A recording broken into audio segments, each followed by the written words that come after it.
Hello friends, welcome to my channel. I am going to read an editorial, Fixing Structural Deficits in India's Health System by Dr. K.R. Antony.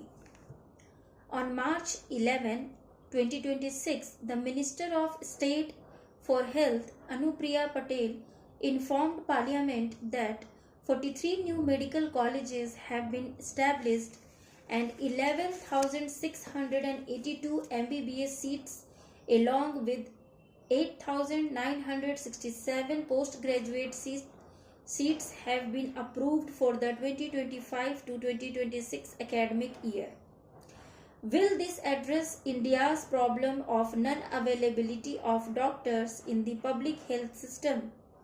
Of the 8,967 new postgraduate doctors, how many will actually have the inclination to serve in aspirational districts or underserved areas?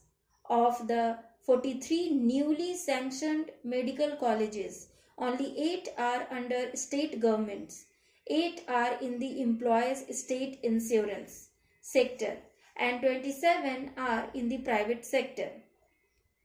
Private medical colleges, after charging high capitation fees, have no obligation to post their trainees in government service, nor can they be compelled to do so. There is also no clearly defined policy or stipulations to ensure that public health institutions benefit maximally by filling existing vaccines in specialist cadre posts. Merely investing in capital expenditure and infrastructure alone will not yield the desired improvement in health services in hilly, tribal, and other remote underserved areas. 11 out of 18 All India Institutes of Medical Sciences report around 40% vacancies in their teaching and research faculty positions. Without adequate research and teaching capacity, how can we effectively train specialists? Glaring vacancy rate.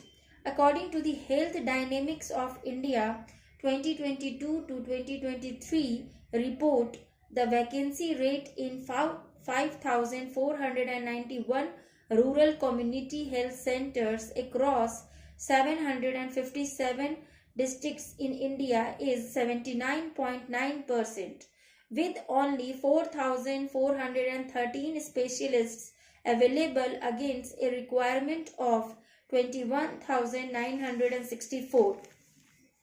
Since 2014, the shortfall of specialists in community health centers has remained at around 17,500 despite the creation of additional postgraduate medical seats, 72,627 across 731 medical colleges.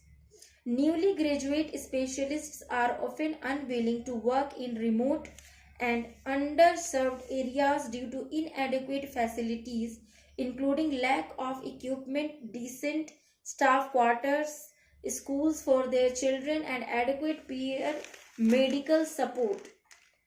If specialists were available at community health centers, patients from rural and tribal areas would not need to travel long distances to district headquarters, hospitals, or medical colleges. A community health center serves as a first referral unit for a population of about 1.6 lakh to 2 lakh and is expected to have 30 beds with 5 specialists: physician, surgeon, obstetrician, Paediatrician, and Anaesthetist. However, the majority of CHC remain crippled due to a persistent shortage of specialists, a problem that has continued for many years. Yet states continue to construct more community health centers to utilize available central government funds, even though many of them function effectively as primary health centers. there are 5,491 community health centers across 785 districts. About 7 community health centers per district, which is not a feasible model. With only 4,413 specialists available at present, just 882 community health centers can be fully operationalized, effectively leaving only one functional community health center per district in addition to the district hospital for specialized care. Flawed budgetary focus. The central health budget is largely focused on infrastructure without matching allocations for drugs, diagnostics, ambulance services, emergency care, or salaries for temporary staff. If the goal is to improve people's health, it must prioritize operational outcomes rather than merely investing capital in building construction, leaving the rest to be managed by state budgets.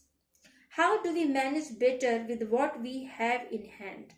We need to put the brakes on overly enthusiastic declarations of new community health centers, which often serve populist political mileage rather than functional need.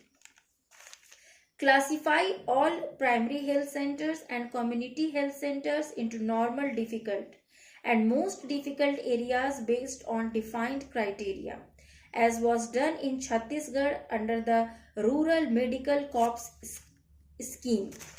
The most difficult areas are those with persistently high staff vacancies over long periods.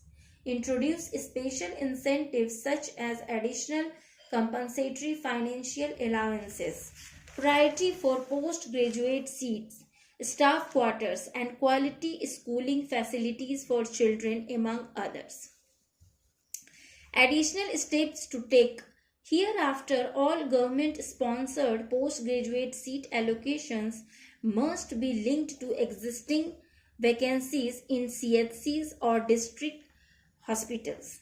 Candidates willing to fill a specialist vacancy in a community health center should be allocated a seat in the corresponding specialty, with the assurance that upon completion of training they will be posted there immediately.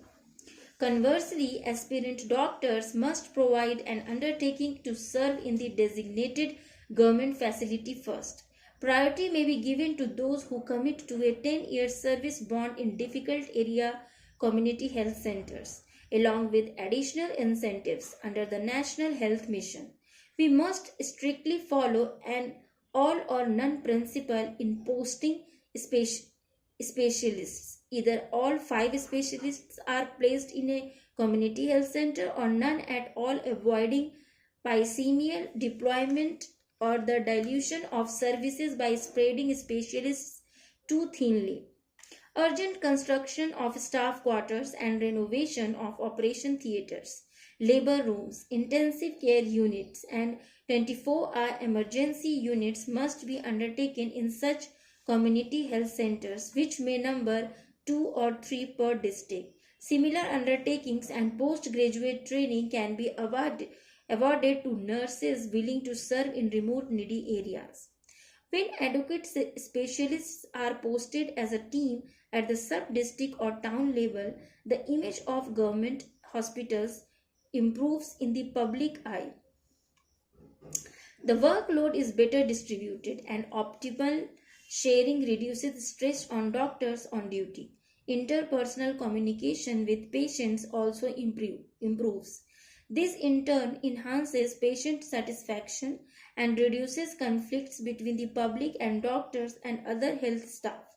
We can no longer afford to see nearly 70,000 specialists graduating from 731 medical colleges without adequately filling the vacant posts in the public health system, which remains the only source of care for the poor and marginalized.